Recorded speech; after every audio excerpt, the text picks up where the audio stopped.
الحمد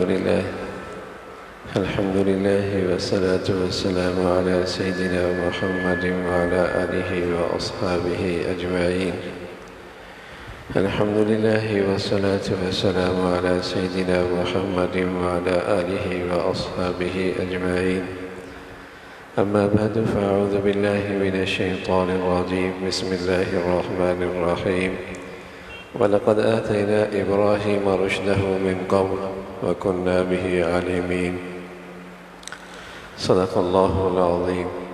اللهم صل على سيدنا محمد النبي الأمي وعلى آله وأصحابه وسلم. اللهم صل على سيدنا محمد النبي الأمي وعلى آله وأصحابه وسلم.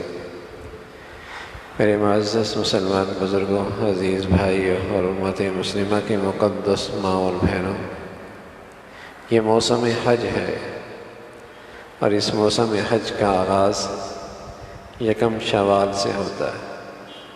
کوئی حاجی یکم شوال کو احرام باندھنا چاہے تو باندھ سکتا ہے۔ شوال، ذی القعدہ، ذی الحجہ، یہ سب موسم حج کے ایام ہیں، اور اس موسم حج میں حضرت ابراہیم علیہ السلام کی زندگی، صفات، آپ کے اعمال اور ان مقامات کا جہاں آپ کی یہ اعمال صادر ہوئی ہے، اور پھر اس میں کیا پیغام ہے، کیا تعلیم ہے، اس کا یہ تجدید کا موسم ہوتا ہے کہ آپ کی ان تعلیمات سے نئے سرے سے اس کی تازگی ہوتی ہے، وہ پیغام جو ملا ہے اس کی تازگی ہوتی ہے، وہ جو آپ نے اعمال اختیار کیے، امت پھر ان اعمال کو اختیار کر کے اپنا تعلق کا اظہار کرتی ہے۔ یہ موسم حج ہے، اور آپ کے تمام اعمال اور صفات اور پیغام اور تعلیم کی جو روح ہے، اس کا جو خلاصہ ہے وہ دو چیزیں ہیں: محبت اور فرما برداری۔ محبت اور فرما برداری، عشق الہی اور اللہ رب العزت کی کامل فرما برداری۔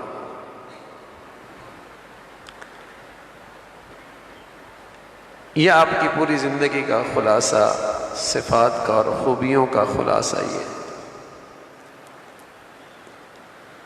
حضرت ابراہیم علیہ السلام اس ماحول میں پیدا ہوئے جہاں بت پرستی تھی، شرک تھا، بلکہ آپ کے والد ایک بت خانے کے مجاور تھے جو شہر میں بنا ہوا تھا، اور آپ کا عقیدہ بھی وہی تھا اور آپ کا روزگار بھی وہی تھا، یعنی مالی منفعت بھی وہی ہو اور عقیدہ بھی وہی ہو تو مسائل اور زیادہ مشکل ہو جاتے ہیں، مشکلات وہاں اور بڑھ جاتی ہیں۔ تو ابراہیم علیہ السلام نے وہاں آنکھ کھولی، اور اللہ کریم کہتے ہیں لَقَدْ كَانَ لَكُمْ أُسْوَةٌ حَسَنَةٌ فِي إِبْرَاهِيمَ وَالَّذِينَ مَعَهُ، اور صاف اعلان کر دیا کہ میں ان تمام چیزوں سے برات کا اور بیزاری کا اعلان کرتا ہوں۔ رسول اللہ صلی اللہ علیہ وسلم فرمایا کرتے تھے کمال ایمان یہ ہے، کمال ایمان یہ ہے کہ تمہیں مجھ سے جو محبت ہو ماں باپ سے بھی زیادہ، اپنا اہل و عیال سے بھی زیادہ ہو، اپنی جان سے بھی زیادہ ہو۔ یہ کمال محبت ہے، یہ کمال ایمان ہے۔ تو اللہ کی ایسی محبت جو ہر چیز سے بالا تر، آدمی کو اپنے آباء و اجداد سے محبت ہوتی ہے، والدین سے محبت ہوتی ہے، اولاد سے محبت ہوتی ہے، گھر سے محبت ہوتی ہے، کاروبار سے محبت ہوتی ہے، اپنی تجارت سے محبت ہوتی ہے، اور اللہ نے یہ فطرتاً دلوں میں ڈالی ہے۔ لیکن فرمایا یہ ساری محبتیں بجا، لیکن اللہ کی محبت سب سے بالا تر ہے، کہ جہاں ان دو محبتوں کے تقاضوں میں مقابلہ آ جائے تو فرما برداری اللہ کی، فرما برداری اللہ کی۔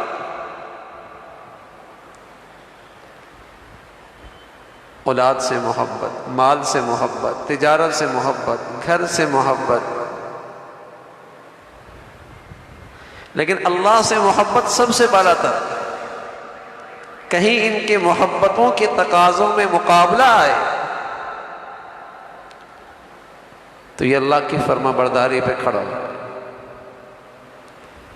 یہ اللہ کی فرما برداری پہ کھڑا ہو جائے۔ تو وہاں آنکھ کھولی، بڑا امتحان ہے، اور پھر وہاں سے اس ماحول سے اکیلے ہجرت کر رہے، اکیلے، لیکن بڑے اطمینان کے ساتھ، بڑے سکون کے ساتھ۔ کیوں؟ بظاہر سب کچھ چھوڑ رہے، لیکن ہاتھ میں سب سے بڑا سرمایہ ایمان ساتھ تھا، اس لیے مطمئن تھے۔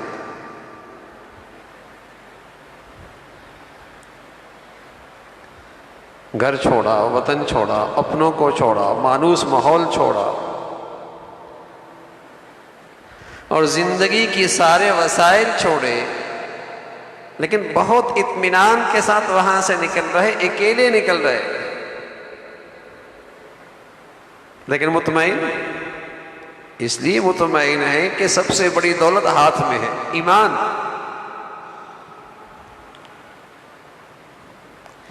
سب سے بڑا سرمایہ ہاتھ میں ہے، اللہ سے تعلق، اللہ کی سچی محبت۔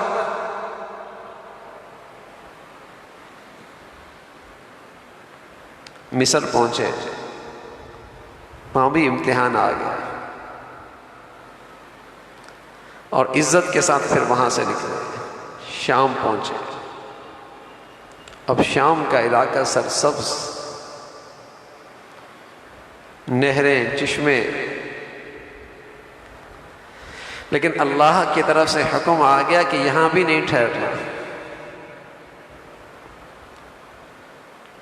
اور ایسی وادی میں پڑاؤ ڈالنا ہے جہاں کوئی زرخیزی نہیں ہے، جہاں چشمے، نہریں کچھ نہیں ہیں،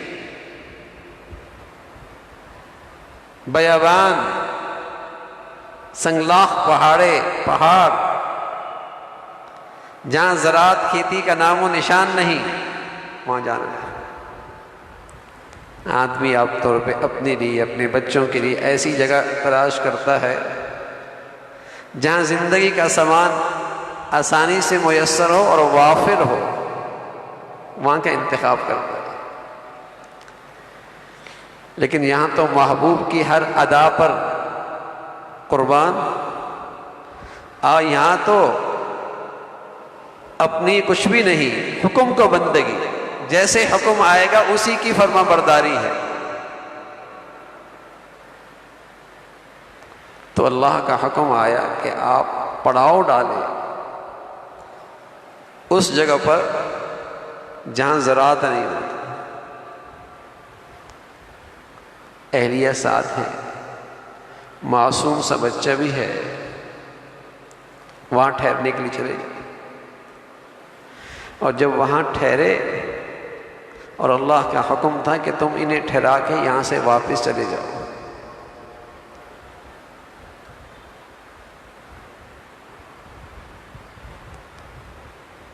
ساری کائنات ہی اس دنیا میں یہ تھی، اہلیت ہی ایک معصوم سا بچہ تھا، حکم مل رہا ہے اسے ان پہاڑوں میں چھوڑ کے چلو، نہ آدم، نہ آدم ذات، نہ زندگی کا سامان، مشکیزے میں تھوڑا سا پانی، کچھ کھجوریں، کب تک چلیں گے؟ جب چھوڑ کے جانے لگے تو اہلیہ پوچھنے لگی، ہمیں یہاں چھوڑ کے جا رہے ہو؟ جواب کوئی نہیں، پھر پوچھا، پھر جواب کوئی نہیں۔ تو اہلیہ کہنے لگی اللہ امرک، اللہ نے تو آپ کو حکم نہیں دیا۔ حضرت ابراہیم علیہ السلام نے سر ہلا کے جواب دیا ہاں اللہ نے حکم دیا ہے۔ سبحان اللہ، حضرت حاجرہ بھی اللہ پر ایسا اعتماد اور یقین اور بھروسہ رکھتی تھی، فوراً کہنے لگی اگر اللہ کا حکم ہے تو اذا لا یضیعنی، پھر وہ اللہ ہمیں ضائع نہیں کرے گا، پھر وہ اللہ ہمیں ضائع نہیں کرے گا۔ کالے پہاڑ ہے، وادی ہے، کہیں دور تک انسانوں کا نام و نشان نہیں ہے، مشکیزے کا پانی کب تک چلے گا، کھجوریں کب تک کام آئیں گی، آدمی دکھ تکلیف برداشت کرتا ہے، معصوم بچہ ہے۔ خاتون کہنے لگی اذا لا یضیع، اللہ ہمیں ضائع نہیں کرے گا۔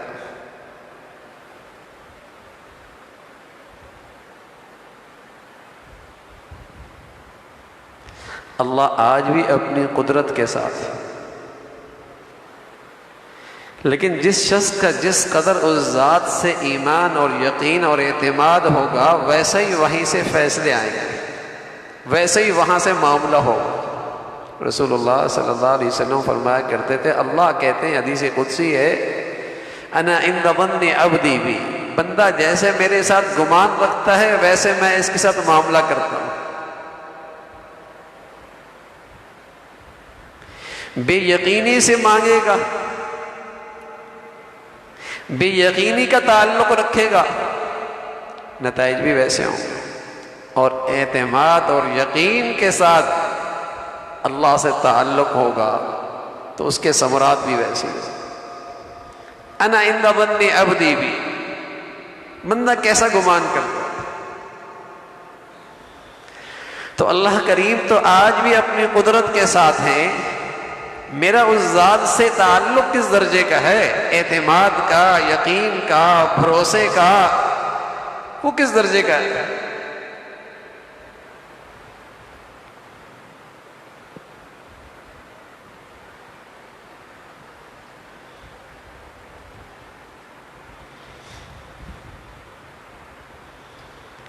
ویسے اللہ کا یہ تعلق اعتماد بڑھانے کا ایک چھوٹا سا وظیفہ ہے، چھوٹا سا وظیفہ۔ 24 گھنٹے میں اگر 10 منٹ بھی اللہ سے اکیلے مانگنے کے لیے نکال لیں، 10-15 منٹ اکیلے بیٹھ گئے،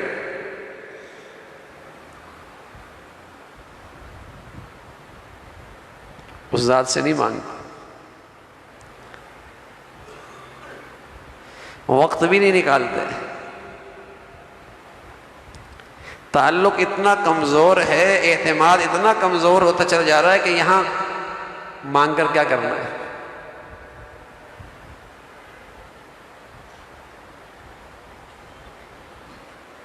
اور رسول اللہ صلی اللہ علیہ وسلم بس اوقات 5 گھنٹے اللہ سے مانگا کرتے تھے، پتا تھا جو کچھ ملے گا یہیں سے ملے گا۔ یہ اسباب و وسائل تو بس ایک تعلق ہے،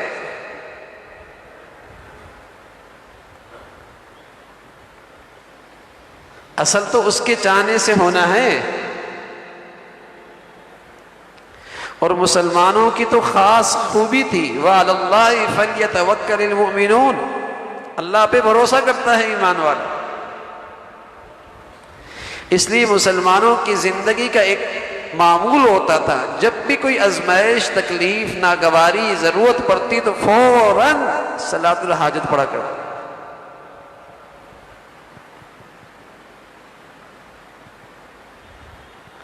فوراً صدقہ دے دیا کرتے تھے، فوراً دعا کا ذریعہ استعمال کرتے تھے، پھر جا کے اسباب اختیار کرتے تھے۔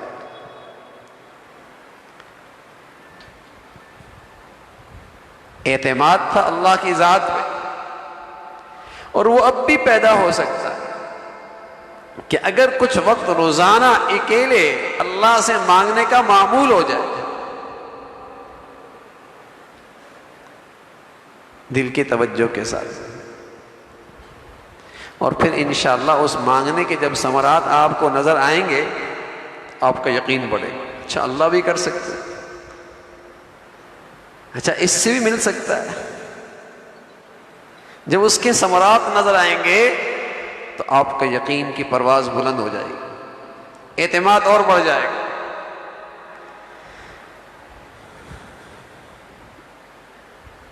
تو خاتون کہنے لگی اذا لا یضیعنی، اللہ ہمیں ضائع نہیں کرے گا۔ ظاہری نقشہ بالکل اس کے خلاف ہے، اسباب و وسائل کی زندگی کی کوئی نقشہ نہیں ہے وہاں، لیکن ایک یقین ہے کہ جس ذات کے حکم کی تعمیل ہو رہی ہے وہ ذات تو ہے نا، جس کا حکم مانا جا رہا ہے وہ تو ہے۔ یہی سب سے بڑا مسئلہ ہے، یہی سب سے بڑا مسئلہ ہے۔ آج اللہ کے حکم ماننے میں اس لیے مشکل ہوتی ہے کہ اس ذات پہ اعتماد اور یقین نہیں، یہ خیال آنے لگتا ہے کہ اگر اس کی مان لی تو کام کیسے چلے گا، کاروبار کیسے چلے گا، معیشت کیسے چلے گی، ملک کیسے چلے گا۔ اس لیے اس کی مانو یا نہ مانو، اسباب ضرور اختیار کرو، زندگی اس سے بنے گی۔ یہ غلط ایمان، غلط یقین، غلط عقیدہ، غلط نظریہ، اور مسلمان یہ کہتا تھا کہ اس کی مانو اور اس کے ساتھ اسباب اختیار کرو، کرنے والا وہی ہے۔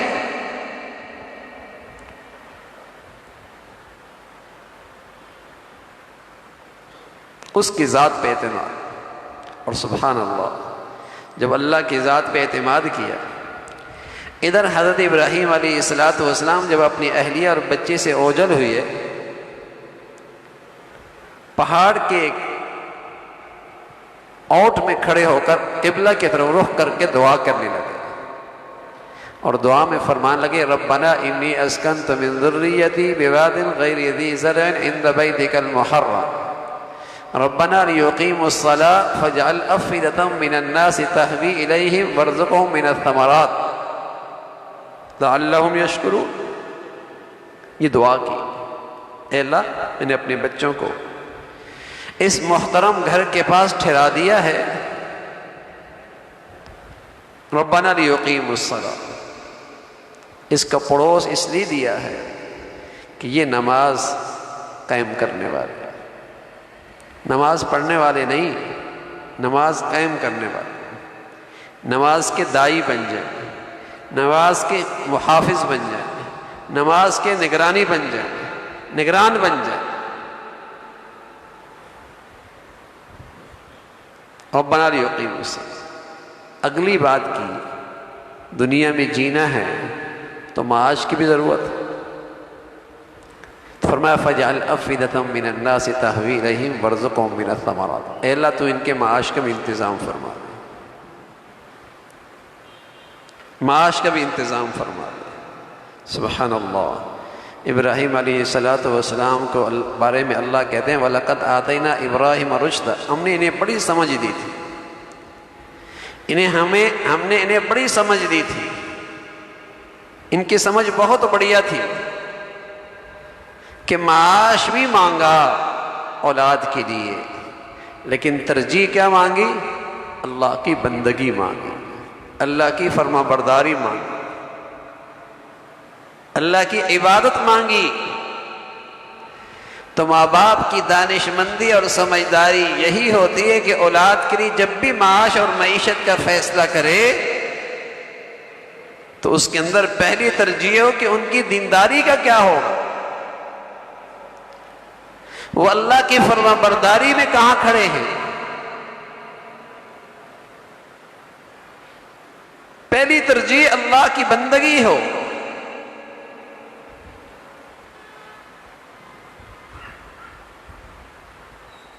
اور وہ معاش کا ایسا فیصلہ، انہیں کی دنیاوی زندگی سنوارنے کا ایسا فیصلہ جس میں ان کی ایمان اور دین خطرے میں ہے، یہ نادانی ہے، یہ کم عقلی ہے، اور یہ اولاد کے حق تلفی ہے، یہ اولاد کے ساتھ ناانصافی اور ظلم ہے۔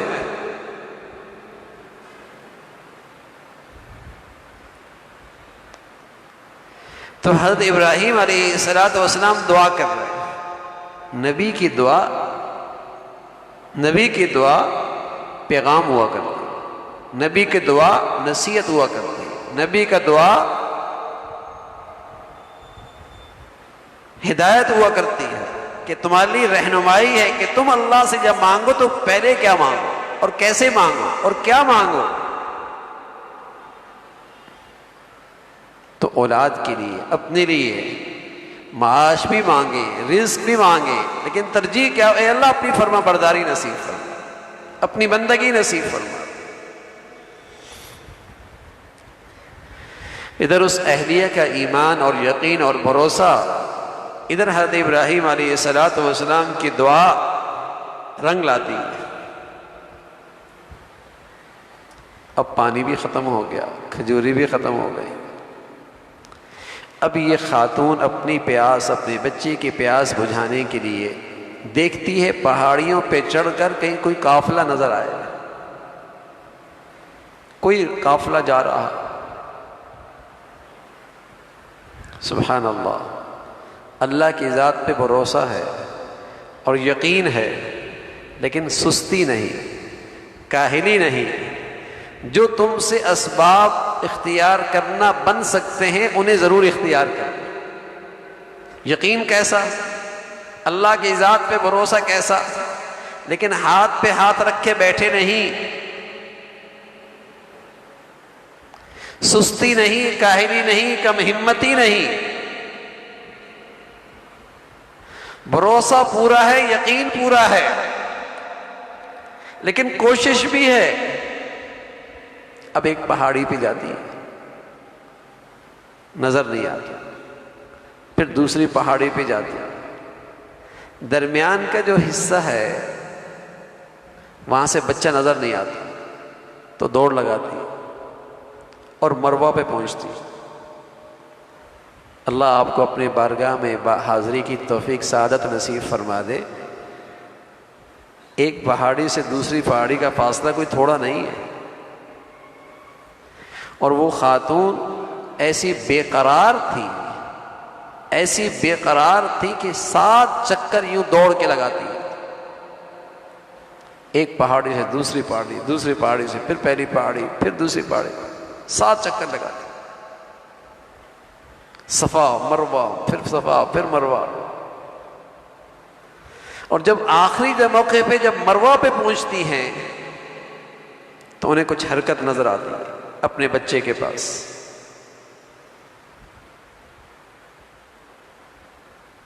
اللہ اپنی قدرت دکھاتے ہیں، اور اس خاتون کا اللہ کی ذات پر اعتماد اور بھروسہ، اس کا رنگ نظر آتا ہے. اور اللہ رب العزت وہاں سے چشمہ جاری فرما دیتے ہیں، اور ایسا چشمہ جاری فرماتے ہیں نہ اس پانی میں کمی آتی ہے اور نہ وہ پانی ختم ہوتا ہے. اس پانی میں اللہ نے غذا بھی رکھ دی، شفا بھی رکھ دیا، اجر بھی رکھ دیا، برکت بھی رکھ دی. غذا بھی رکھ دی، شفا بھی رکھ دی، اجر بھی رکھ دیا، برکت بھی رکھ دی. بلکہ رسول اللہ صلی اللہ علیہ وسلم فرمایا کرتے تھے، ماء زمزم لما شرب لہ، زمزم کا پانی ہر اس مقصد کے لیے پیا جا سکتا ہے جس کی ضرورت ہو، اللہ اس کے اندر وہی تاثیر ڈال دیں گے.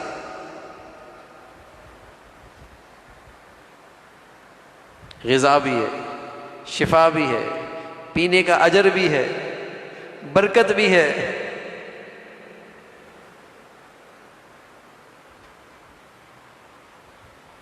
اللہ بہت بڑے ہیں، اور آج بھی اپنی قدرت کے ساتھ ہے.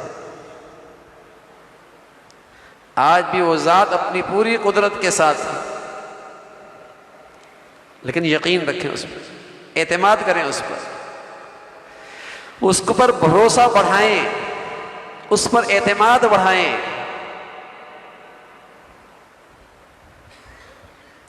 جن ایمان والوں کے بارے میں اللہ نے بشارت دی ہے نا کہ یہ ایمان والے ہیں، اولئک هم المؤمنون حقا، یہ سچے ایمان والے ہیں، تو ان کی چند صفات کا ذکر فرمایا. ان چند صفات میں ایک ان کی خاص خوبی کیا ہے؟ وَعَلَى اللَّهِ فَلْيَتَوَكَّلِ الْمُؤْمِنُونَ، وہ اللہ پہ بھروسہ رکھتے ہیں۔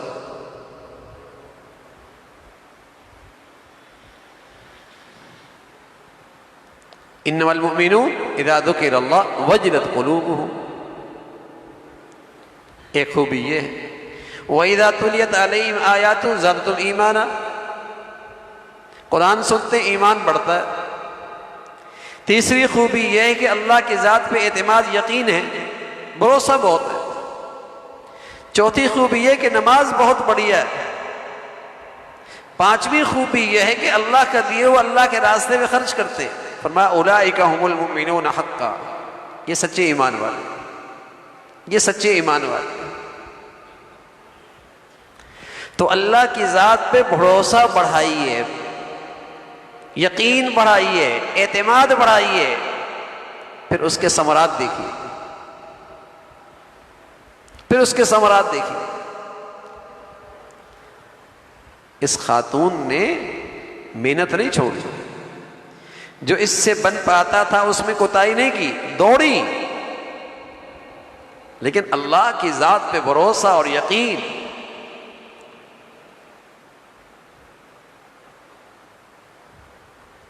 یہی فرق ہوتا ہے جب آدمی کو اللہ کی ذات پر بھروسہ سچا ہوتا ہے اور اللہ کی ذات پہ اعتماد سچا ہوتا ہے، تو اسباب و وسائل جب اختیار کرتا ہے تو ان اسباب و وسائل میں اللہ کو ناراض نہیں کرتا،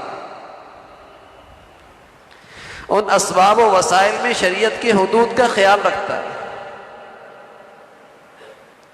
ان اسباب و وسائل کے اختیار کرنے میں اللہ کا بھی حکم نہیں توڑتا، کیونکہ اسے پتہ ہے بھروسہ تو اللہ پہ کرنا ہے، معاملہ تو اس نے حل کرنا ہے۔ اور جب اللہ کی ذات پہ بھروسہ نہیں ہوتا، کمزور ہو جاتا ہے، تو پھر اسباب و وسائل اختیار کرنے میں کوتاہی کرتا ہے، پھر اسباب و وسائل اختیار کرنے میں اللہ کو ناراض کرتا ہے، شریعت کے حدود کا لحاظ اور خیال نہیں رکھتا، اس لیے کہ اس کا اعتماد اللہ کی ذات پہ کمزور ہے، اسباب و وسائل پہ زیادہ ہے کہ اس سے ہوگا۔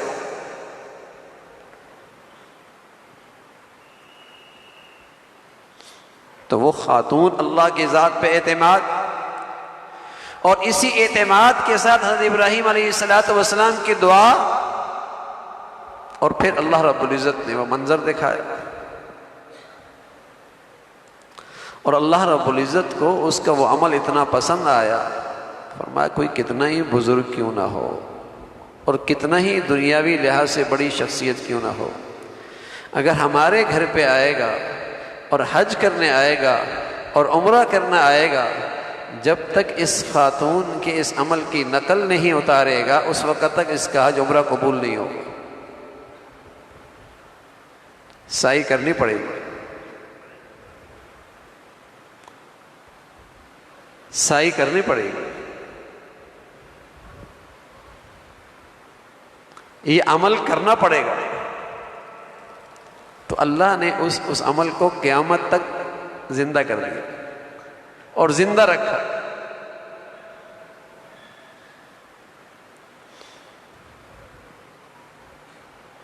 تو یہ اللہ کی ذات پہ بھروسہ ہے، یہ اللہ کی ذات پہ یقین ہے۔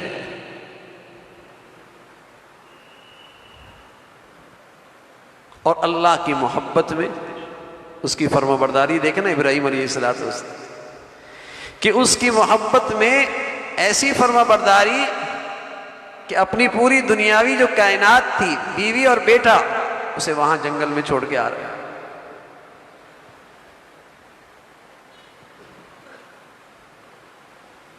سب کچھ تو وہی تھا،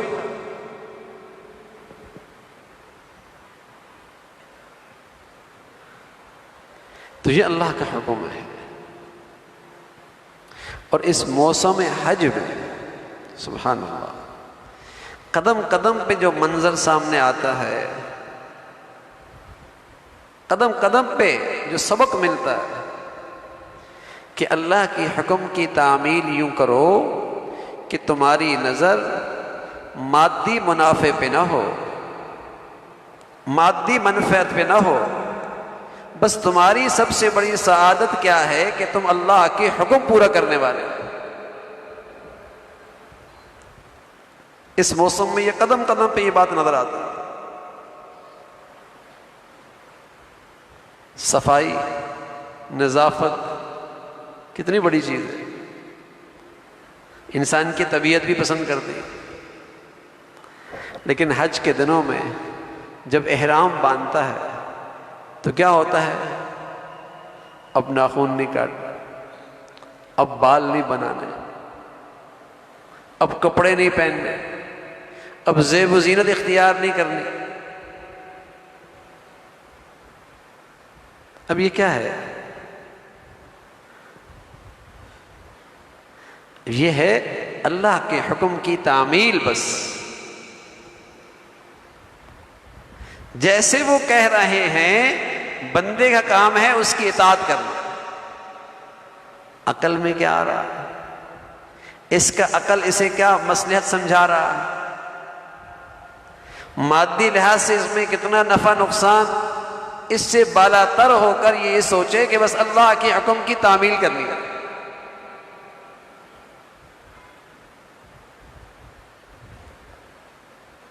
اور اللہ کی شان ہے کہ جب بیت اللہ پہنچتا ہے اور ایک بیت اللہ میں نماز پڑھنے کا ثواب 1,00,000،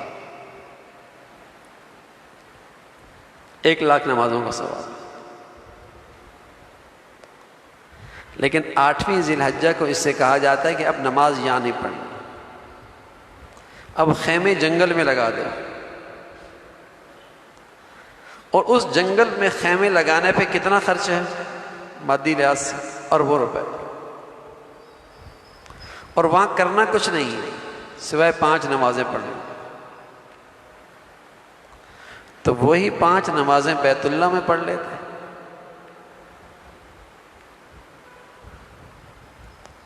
اگر مادی لحاظ سے دیکھیں تو ہوٹلز وہاں موجود ہیں، سہولت وہاں موجود ہے، ان 5 نمازوں کے لیے اس جنگل میں خیمے لگانے ہیں۔ تو اس موسم حج میں یہ سبق ملتا ہے، یہ تعلیم ملتی ہے، یہ تعلیم ملتی ہے کہ مسلمان تو ہوتا ہی وہ ہے جس کے پیش نظر صرف اللہ کے حکم کی اتباع ہے۔ وہ نفع نقصان نہیں دیکھتا، وہ مصلحتیں نہیں ڈھونڈتا۔ ورنہ اس 8ویں تاریخ میں کیا ہے؟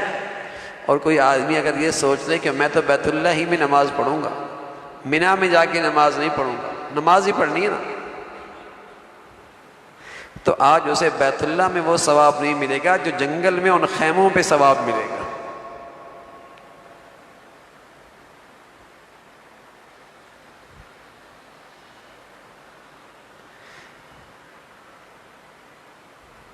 اس لیے کہ اللہ کا حکم آج کہاں ہے؟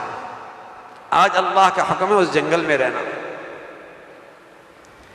تو کسی چیز میں کچھ نہیں رکھا، جو رکھا ہے اللہ کے حکم کی عظمت میں رکھا، اللہ کے حکم کی تعمیل میں رکھا۔ اگر اس حکم کی تعمیل ہو گئی تو اس جنگل کی عبادت بیت اللہ کی مطاف سے زیادہ بڑھیا۔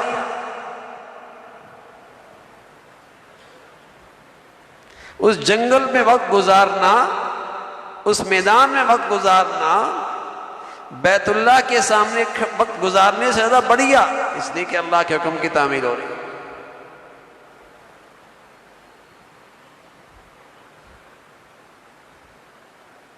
یہ سبق ملتا ہے۔ اور پھر وہاں ٹھہرے نہیں ابھی پورے طور پہ، وہاں سے چلا دیا، عرفات چلے جاتے۔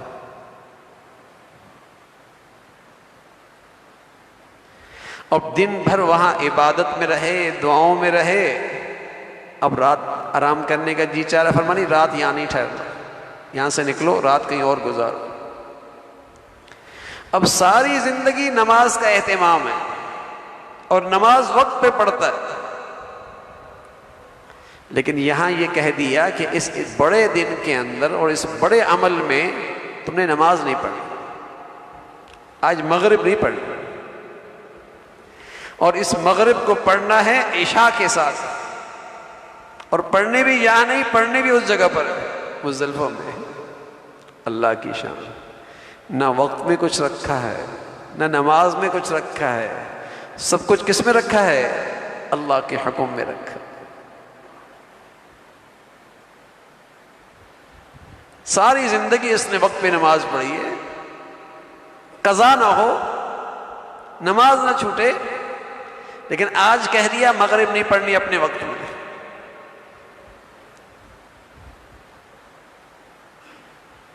بتا دیا اسلام سمجھایا جا رہا ہے، اسلام کی روح سمجھائی جا رہی ہے کہ مسلمان تو وہ ہوتا ہے جو اللہ کے حکم کا بندہ ہوتا ہے، جہاں اس کا حکم آیا سر رکھ دیا، سر خم تسلیم، جیسا بھی حکم آئے۔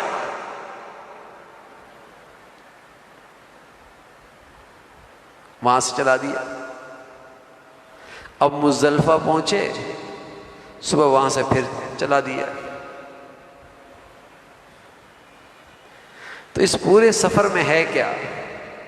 یہاں ٹھہر جاؤ، یہاں سے چل پڑو، وہاں ٹھہر جاؤ، وہاں سے چل پڑو، اور مادی نفع دیکھیں تو دیکھیں کہ یہاں پر اربوں روپے کا خرچہ۔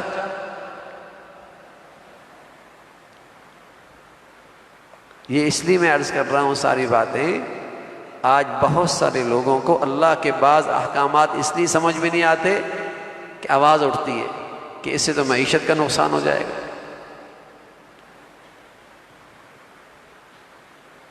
اس سے تو معاش کا نقصان ہو جائے گا، اس میں تو اتنی بڑی دولت ضائع ہو جائے گی۔ یہ وہ نادان ہیں جو اسلام کی روح ہی نہیں سمجھتے۔ اس موسم کی تو سارے احکامات اور افعال اور ساری مقامات پہ یہی تو سبق دیا جا رہا ہے کہ مسلمان تو ہوتا ہی وہ ہے جو اللہ کے حکم کی تعمیل کرتا ہے، وہ مادی منفعت نہیں دیکھتا۔ لیکن آج عقل پرستی ایسی ہے، مادہ پرستی ایسی ہے، عقل پرستی ایسی ہے، مادہ پرستی ایسی ہے کہ ہر چیز میں عقل کی غذا ڈھونڈی جاتی ہے، مادی منفعت دیکھی جاتی ہے، اور اگر وہ سمجھ بھی نہ آئے تو وہ حکم بھی اسلام کا سمجھ بھی نہیں آتا۔ اگر وہ اس کی عقل میں نہ آئے اور اس کا کوئی مادی فائدہ سمجھ میں نہ آئے تو اسے اللہ کا حکم بھی سمجھ بھی نہیں آتا۔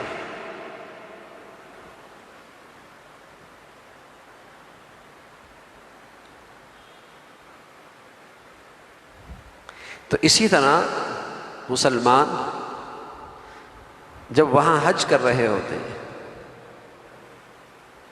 اور وہ لباس نہیں پہنے ہوتے، بال نہیں کاٹ رہے ہوتے، ناخن نہیں کاٹ رہے ہوتے، تو رسول اللہ صلی اللہ علیہ وسلم نے فرمایا وہ اس وقت اللہ کی فرما برداری کے نمونہ بنے ہوتے ہیں اور اللہ کی اطاعت کی مثال بنی ہوئی ہوتی ہے۔ اطراف عالم میں رہنے والے مسلمان اگر ان حجاج کی اس میں نقل کر لیں گے کہ وہ عشرہ ذی الحجہ سے پہلے اپنے بال منڈوا لیں، اپنے بال صاف کروا لیں، اپنی جسم کے زائد بال صاف کروا لیں، ناخن کٹوا لیں، اور اس عشرہ ذی الحجہ کے اندر یہ چیزیں نہ کٹوائیں اور ان کی مشابہت اختیار کریں، تو اللہ رب العزت جو رحمت کی بارش ان پہ فرما رہے ہیں، اطراف عالم میں رہنے والے مسلمانوں کو اس سے محروم نہیں فرمائیں، اس لیے کہ وہ اللہ کے فرما برداری کی مثال بنی ہوئی۔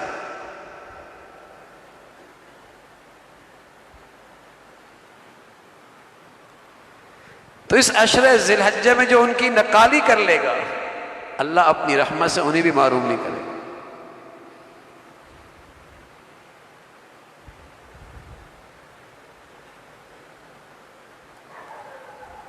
تو یہ مبارک موسم آ رہا ہے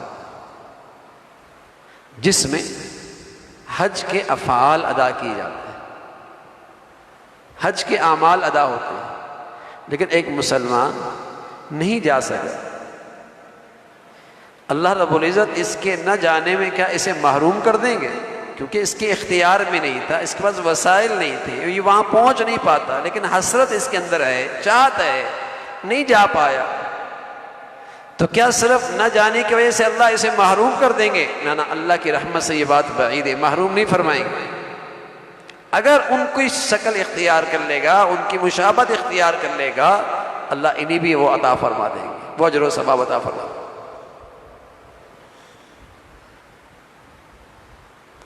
اور پھر ان دنوں کی رسول اللہ صلی اللہ علیہ وسلم نے خاص فضیلت فرمائی کہ رمضان کے دن رات کے بعد جو سب سے زیادہ فضیلت والے دن ہیں،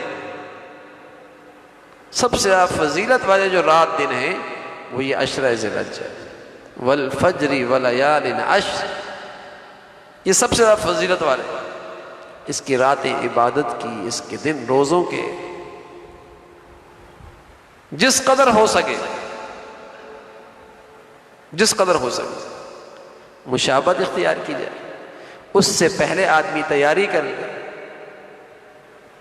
اس سے پہلے اپنے جسم کے زائد بال صاف کر لے، بال بنوا لے، ناخن کٹوا لے، لیکن ان دنوں میں اس کی کوشش ہو کہ نبی کی سنت پہ عمل کرے اور کچھ نہ کچھ عبادت میں اضافہ ہو، کچھ نہ کچھ ان دنوں میں عبادت میں اضافہ ہو۔ فضیلت کے دن رات ہے، اجر و ثواب بڑھ جاتا ہے، اللہ کے ہاں کے عطا نوازشات کا سلسلہ جاری ہو جاتا ہے، تو میں کیوں محروم ہوں؟ تو کچھ نہ کچھ معمولات میں اضافہ ہونے لگا، نوافل میں اضافہ ہونے لگا، تلاوت میں اضافہ ہونے لگا، اور کم از کم درجہ میرے عزیزو یہ ہوتا ہے کہ غفلتیں ہو جاتی ہیں، کچھ گناہ ہو جاتے ہیں، کچھ کوتاہیاں ہو جاتی ہیں، لیکن یہ عشرہ ذی الحجہ میں اس انداز سے احتیاط سے گزاروں گا کہ انشاءاللہ اللہ کی نافرمانی نہیں ہوگی، کم از کم درجہ یہ، اس لیے کہ جہاں مسجد کی عبادت بڑھیا ہوتی ہے، بیت اللہ کی عبادت بڑھیا ہوتی ہے، اور مخصوص ایام میں عبادت کی فضیلت بڑھ جاتی ہے، اسی طرح میرے عزیزو ایسے مواقع پہ اللہ کی نافرمانی، اس کی برائی بھی بڑھ جاتی ہے، اس کی برائی بھی بڑھ جاتی ہے۔ تو کثرت سے عبادت نہ کر پایا تو کم از کم درجہ یہ کہ اس میں تقوی اختیار کر، پرہیزگاری اختیار کر، کوئی اللہ کا حکم ٹوٹنے نہ پائے، کوئی گناہ نہ ہو۔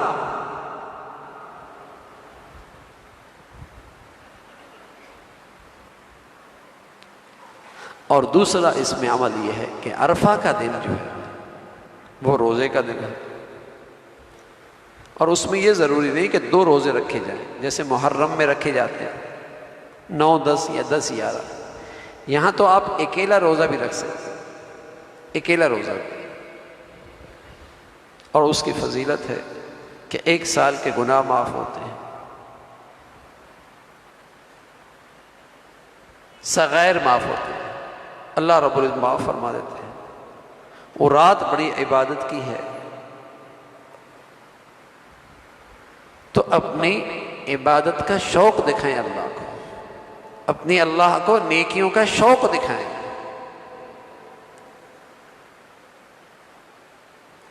کہ یہ جو موسم عبادت کا آ رہا ہے، ہمارے گھر کے اندر بھی اس کا عبادت کا ماحول نظر آ رہا ہے، ہماری عورتوں کے اندر بھی، ہمارے بچوں کے اندر بھی، ہماری زندگیوں کے اندر بھی وہ نظر آئے کہ ہاں عبادت کے، فضیلت کے، اللہ کی طرف سے نوازشات کے یہ دن ہیں، اور الحمدللہ ہم اس کے قدردان ہیں۔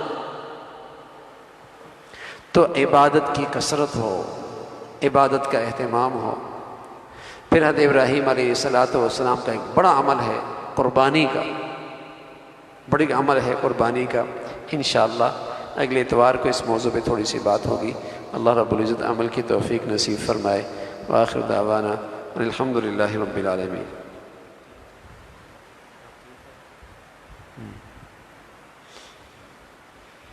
ایک نکاح ہے، پھر انشاءاللہ دعا کریں۔ خلیل احمد کاشف،